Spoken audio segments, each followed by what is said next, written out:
Nibyo reka mbasuze kandi bahe ikaze mbifurize kugubwa neza kuri tariki ya 13 z'ukwezi kwa kane umwaka wa 2026 turagarutse muri studio kuri mikoro ndi Bosco in region info aho tugiye kureba rero amakuru agezweho kugeza kuri iyi saha mu bice bitandukanye ariko kandi nsuza abantu mudukurikiranye muri mu Burundi, Uganda, Republika Demokarasi ya Kongo, mu Rwanda ndetse n'ahandi mu bihugu bigiye bitandukanye hirya no hino ku isi mudahwema kutugaragariza yuko mudukurikirana cyangwa se tubana umunsi ku wundi.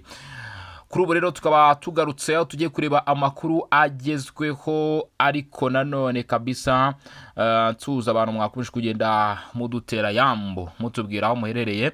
Reka mbabwire ko kabisa ubutumwa bwanyu twabashije kububona kabisa. Hari watubwiye ati ndabona ari bazina ati merereye Bosco ndagira nkubwire ko kabisa yambu yawe nayibonye yambu yawe kabisa nayibonye n'abandi bataramu bagiye batanga ibitekerezo ndetse n'inyunganizi nimugire ikibazo kabisa.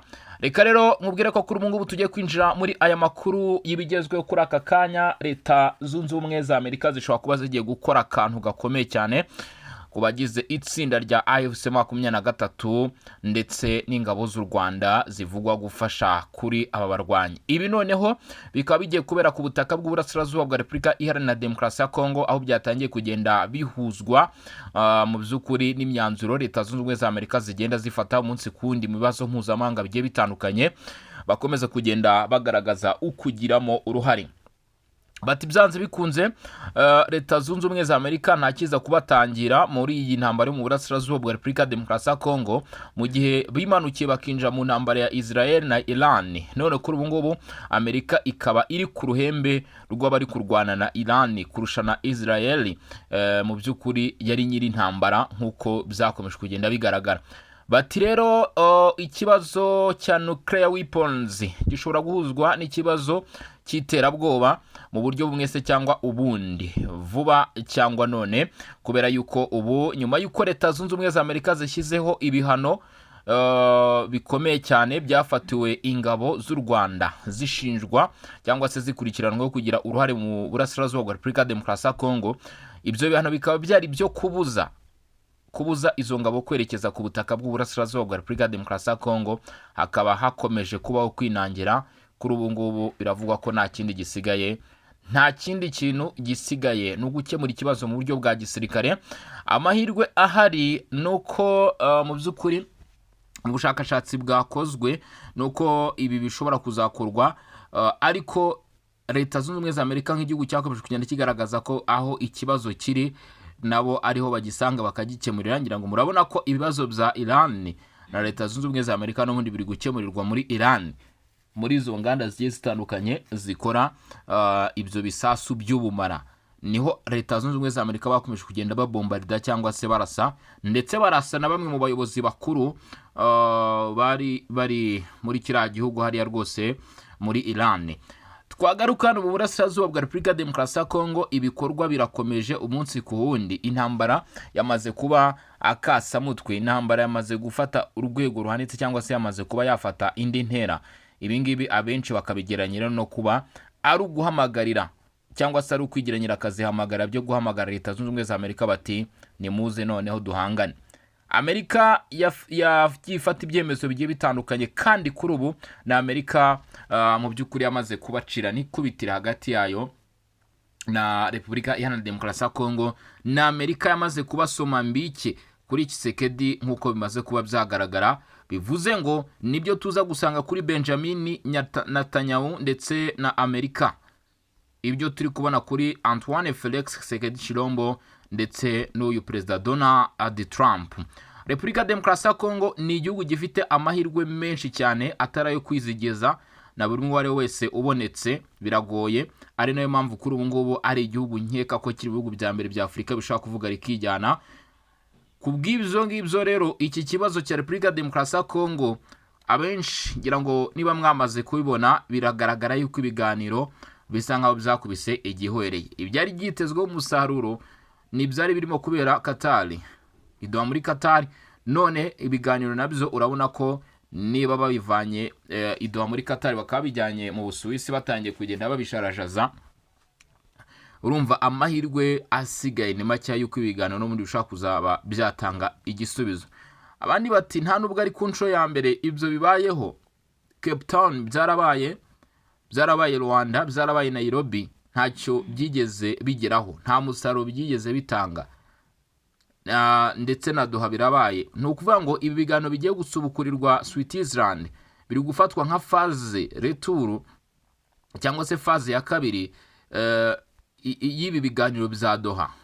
Ushaka no kuba wabitandukanya ukavuga ko mu by'ukuri ari ibindi biganiro bishya bisa nkaho bigiye kuba byatangizwa, kuko ubu ngubu nkeka ko Switzerland iraza kugira uruhare mu guhostinga bino biganiro byanze bikunze, ishaka kugira uruhare mu gutanga ibitekerezo. Qatar nk'igihugu kivuga ko kitari kubona umwanya w'ibyo ngibyo, n'ubundi bishoboka ko intumwa zabo zishobora kuza nk'indeberezi cyangwa se bakaba bahagera, ariko ntabwo bongera kugira uruhare rungana nk'urwo bari basanzwe bahagera. Ntabwo bishobora kuba byakunda, kuko ari nayo mpamvu babyikuyeho. Baravuga bati twebwe dufite ikibazo kitujengereje, dufite ibyo duhanganye nabyo, reka tube tubishyize aha ngaha ku ruhande. Switzerland ibisamira hejuru, cyangwa se bigaragara ko ariho hantu honyine hari hasigaye kubyerekeza. Ubu tuvugana niba byamaze kuba mu by'ukuri byerekeza Switzerland, uko ni ukundi gucika intege n'ubundi kwari gusanzwe, kandi nanone guhari dore ko mu mezi agera kuri 2 CSRF cyangwa se ceasefire yari yafashweho umwanzuro w'ibiganiro byaherukaga. Nta n'umunsi n'umwe wigeze wirenga hatabayeho imirwano, ureke no kuvuga ngo icyumweru, nta n'umunsi n'umwe wigeze wirenga hatabayeho imirwano. Ibi biracyashimangira ko urugamba rugikomeje. Amerika ni igihugu kuri ubu ngubu cyamaze kwigaragaza nk'igihugu kidagitinda mu magambo, mu rwego rwo kongera no kuzamura izina ryacyo kugira ngo ribe domine. Kuko niba ubireba Nicolas Maduro mwabonye ibyamubayeho, niba ubireba ubonye ari Khamenei, ubonye ibimubayeho, noneho mwabonye ibyo perezida wa Leta Zunze Ubumwe za Amerika ari kuvuga kuri uyu Mojtaba, umuhungu wa Khamenei, uyu wasimbuye se ku buyobozi bwa Iran, aho yavuze yuko we n'abagenzi be bayoboye iki gihugu Amerika ishobora kuba igiye kubarasa, hanyuma hagashyirwa abandi bayobozi bashya. Ndetse Amerika yashimangira igaragaza kudacika intege, ivuga ko n'abandi bazajyaho nibaramuka bitwaye gutyo, mu by'ukuri bitazigera bigora Amerika nabo kubashyira hasi, kugeza ubwo Iran izabona umuyobozi Amerika yifuza kandi ugomba gukora ibiri mu murongo w'ibisabwa, harimo kutabangamira mu by'ukuri uyu muhora unyuzwamo peteroli wa Hormuz nk'uko bigaragara. Bivuze ngo rero niba uyu munsi Leta Zunze Ubumwe za Amerika ziri guhangana n'ikibazo cy'ibikomoka kuri peteroli, kandi mu buryo bwo gukemura icyo kibazo mu kwifashisha ikoranabuhanga rikunze gukorwa n'umugabo w'inshuti cyane magara ya hafi ya Perezida Donald Trump ari we Elon Musk. Murabizi ko imodoka ze by'umwihariko Tesla ndetse n'izindi zigiye zitandukanye ziri full electrical zikeneye ubutare, zikeneye amabuye ya Repubulika ya Demokarasi ya Kongo. Byanze bikunze imodoka yose igomba gukorwa, iryo buye rigomba kuba ririmo. Ubwo rero niho ubu Amerika ihanze amaso, niho igomba kwerekeza. Ibyo rero biraza gutuma byanze bikunze iki kibazo cya Leta Zunze Ubumwe za Amerika hano mu burasirazuba bwa Kongo ntabwo bashobora kuba bakibagirwa. Ijye mu ntambara ya Iran, ijye mu ntambara hariya ya Iran, ariko ntabwo biza gukuraho ko babizi ko bagomba gukenera ibuye rya mu burasirazuba bwa Kongo. Ari nayo mpamvu Amerika izagenda igihe icyo ari cyo cyose ikagaruka. Kandi kuri ubu Amerika yamaze kwigaragaza nk'igihugu kidagifite imikino. Noneho buriya nk'abantu mwe bino bihugu by'i Burayi, aba banyamerika iyo bigeze kuri Afurika ngira ngo murabibona ko nta tolerance birimo. Mwarabibonye kuri aba bagabo rwose ba Muammar kwa Gaddafi, murabibona, mwagiye mubibona kabisa, n'abandi bagiye batandukanye ba Osama bin Laden mwagiye mubibona.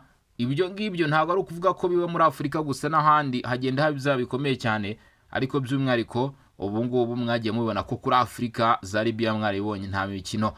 Repubulika ya Demokarasi ya Kongo, abarwanyi ba FC-23 bari kuvugwa ahangaha kuri ubu butaka, nabo nkeka ko mu by'ukuri hatabaye kwitwara neza Amerika niba igarutse mu gufata indi myanzuro. Uw'icyambere Amerika yashyizeho ibihano kugira ngo byibuze habeho gukurikiza, nuvuga ngo Amerika iravuga iti twebwe ingabo z'u Rwanda muri mu burasirazuba bwa Kongo. yamaze gufatira ibihano abayobozi. Gufatira ibihano abo bayobozi ndetse n'ingabo z'u Rwanda muri rusange nuko yo byaba biriho byaba bitariho tayari yo yari yamaze kubyemeza. Ibyo wabyitaho utabyitaho, iyo Amerika mu mutwe yari yamaze kwemeza icyo cyemezo. Mu gihe intambara cyangwa se imirwano gikomeje, ari nayo yatumye icyo cyemezo Amerika igera ku mwanzuro wo kucyemeza, n'ubundi nibagaruka ntago bazasubiramo icyo cyemezo kamemu, bazagarukana indi myanzuro. Kandi ari nabyo natangiye mvuga, ni Perezida Donald Trump uyu munsi ugaragaza cyangwa se ushaka kwigaragaza ko manda ya mbere itandukanye na manda ya kabiri, ndetse ari Amerika itavugirwamo. Bivuze ngo mwitegure ikintu gikomeye cyane, mwitegure ko aba barwanyi ba FC-23 kandi Amerika iri guhera ku bayobozi cyane cyane ibona bitagoranye. Ubwo aba ba General Sultan Emmanuel Makenga, Colonel Nanga ndetse n'abandi bahedinze izi nyeshyamba bari mu byago bikomeye cyane mu gihe Leta Zunze Ubumwe za Amerika zaba zisemo gukoresha ingufu mu gukemura iki kibazo. Bitabaye ibyo, ibintu bya FC-23 uko byagenda kose, satellite cyangwa se radari za Leta Zunze Ubumwe za Amerika bafite ubushobozi bwo gutrackinga bakamenya aho ibyo birindiro biri. Niba Republika Demokarasi ya Kongo yarabashije kuba yakoresha ikoranabuhanga ryayo ikinjira mu bice bya FC-23, bakoresheje icyo bita GPS jamming, bagashyira hasi mu by'ukuri GPS, ariko Leta ya Kongo Kinshasa igapfumura ikagerayo ikamenyaho Winingoma yarari nyuma yo gutrackinga rwose uyu mugabo.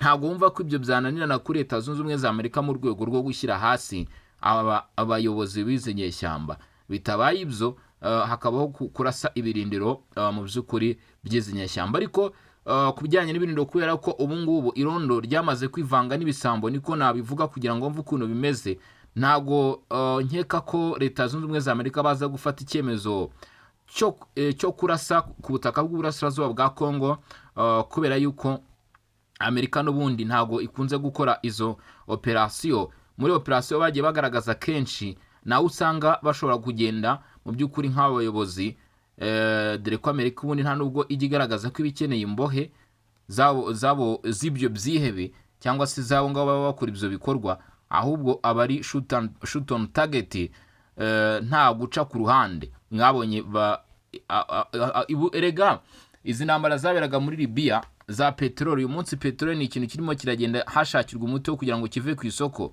zimukiye mu burasirazuba bwa Kongo. Niba warumvaga intambara zaberaga ara muri biriya bihugu zituruka kuri peteroli, ubu zamaze kuhindukirira inaha, zamaze kuba intambara z'amabuye y'agaciro, kubera ko ari yakenewe cyane.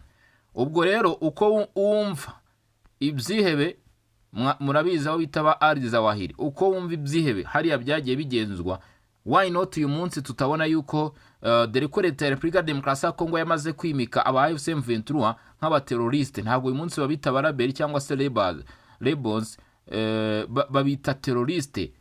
Ubwo rero niba Repubulika Demokarasi ya Kongo yamaze kuvuga iti twebwe dufite abateroriste hano mu gihugu kandi barazwi, amazina yabo arazwi, ntabwo bishobora gutungurana kuba iyi Amerika ishobora guhita ihagurutsa operasiyo nk'izo yajyaga ikora kera, ndetse batanafite ikoranabuhanga rihambaye kurusha iryo bafite uyu munsi, bagakora amayoma operasiyo. Bivuze ngo abarimo General Sultan Emmanuel Makenga, abarimo uyu mugabo Joseph Kabila, nawe dore ko yamaze mu by'ukuri kuba yajya kuri icyo nakwita nka blacklist, aba Colonel Nanga, Bertrand Bizimwa, abo bose mu by'ukuri bari mu ihurizo ry'ikibazo gikomeye cyane, ndetse barasabwa kwitonda no kwitondera mu by'ukuri ibyo bakora byose. Na Amerika ishobora kuba yakora operasiyo kandi ntitinye kuba yajya muri Uganda kujya gushaka ayo Makenga, cyangwa se yajya mu Rwanda ndetse n'ahandi.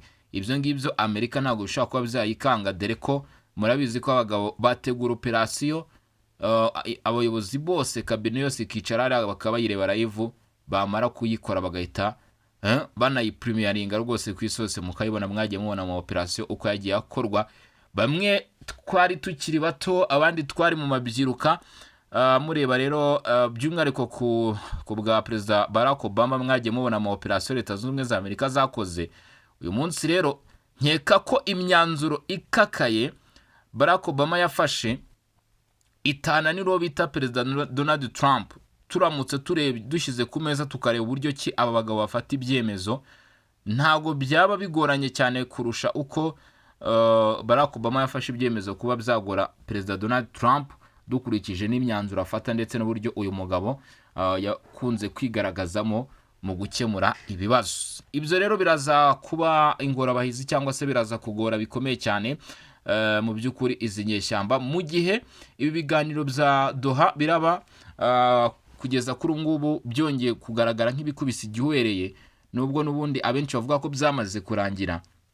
Nta kindi kintu cyiza kuba gikurikiyeho, n'ubundi ibiganiro bya Washington byari bishamikiye ku bya Doha cyangwa se byasaga nk'ibyunganirana, byari ukugaragaza AFC 23 iraza kuba iri mu murongo utukura, kuba ifite ibyago byigiye hejuru kuri Leta Zunze Ubumwe za Amerika kuri uwo mwanzuro. Kuri uyu munsi rero, kuri tariki ya 13 kuri uyu wa mbere, nibwo mu by'ukuri byari biteganyijwe ko ibiganiro bya Doha biza gusubukurwa, ariko ndabona hari amwe mu makuru yakomeje kugenda asohoka agaruka ku bijyanye nabyo. Kuri uyu wa mbere nibwo intumwa za Repubulika Demokarasi ya Kongo na AFC 23 zagombaga guhurira mu Busuwisi. Biravuga ko AFC 23 yaba yashyize ahagaragara urutonde rw'abahagarariye ibihugu byabo barimo Claude Ibilang. Uyu nguyu mu by'ukuri bivuga ngo abahagarariye ibihugu bijya hariya kwitabira ibyo biganiro. Tubonayo abahagarariye Afurika, abahagarariye mu by'ukuri uruhande rw'akarere ka Afurika y'ibiyaga bigari, umuhuza washyizweho na Afurika, ndetse n'abaturukayo muri ibi bihugu by'Abarabu, dore ko ubu ngubu biravuga ko ibiganiro byo mu by'ukuri byavugwaga yuko ku munsi w'ejo ku cyumweru hari inyandiko zagiye zishyirwa hanze zagaragazaga yuko ibiganiro mu by'ukuri bishobora kuba byabaho, ariko biravuga ko inyeshyamba ngo zashyikirije Mohammed bin Abdulaziz Al Khalifa, ni minisitiri w'ububanyi n'amahanga wa leta ya Qatar, amazina y'abantu 12 bagize itsinda ry'abagombaga guhagararira uyu mutwe. Urumva ko noneho babongereye haraza kubaho kwisobanura cyane. Nk'uko biravuga ko amazina y'abantu 12 bagize itsinda ryabo yamaze gutangwa, harimo abahuza 6 ndetse abandi akaba ari abagomba kugaragara nyine muri ibyo biganiro. Uyu munsi AFC 23 yagaragaje ko yiteguye kuburana umukutuzo, yagaragaje ko yiteguye kuburana kuva hasi hejuru kugira ngo ibashe kuba yakwikura imbere mu by'ukuri y'aba bagabo, kuko uyu munsi nanone ibiganiro byongeye gusubukurwa. Ni ibiganiro bira bitegerejwemo ibyemezo bikomeye cyane, kuko ni ibiganiro birasa nkaho bije bundi bushya, ni ibiganiro bishaka kugira ingaruka zikomeye cyane. AFC 23 rero yagaragaje cyangwa se yongeye kwerekana ishusho yo gushimangira ibyo biganiro ndetse no kugaragaza yuko itaza kujenjeka nk'uko birimo kurushaho kugenda bigaragara. Ubwo rero turategereje kugira ngo tuze kumenya byagenze bite by'ibiganiro mu by'ukuri. Ese izi ntumwa za AFC 23 12 zatanzwe, hari umusaruro by'ubuze zabashije gutanga? Ese uruhande rwa Kinshasa rwo bihagaze bite? Ibyo ngibyo rero uraza gukomeza kugenda mu by'ukuri usabwa kugira ngo tubane uko amasaza kugenda yihirika, hanyuma rero umenye cyangwa se ukurikirana akantu ku kandi uko biraba byifashe hariya mu Busuwisi, dore ko ubu ntago ibiganiro biri kuba, kereka biramutse bihinduwe mu minsi iri imbere, naho ubu ngubu ntago ibiganiro bishaka kuza kugira iki, kubera muri Qatar yamaze kubyikuraho, iravuga iti rwose natwe dufite ikibazo gikomeye cyane. Abenshi bakavuga bati ubundi Qatar nishobora kuba yarahagaritse ibi biganiro nyuma yo kubona ko n'ubundi bidashaka gutanga umusaruro, ari ibintu bizakomeza byisubiramo, barimo kugenda bashyiramo imari yabo, cyangwa se navuga ko yavuze ati ni nko gutakaza igihe.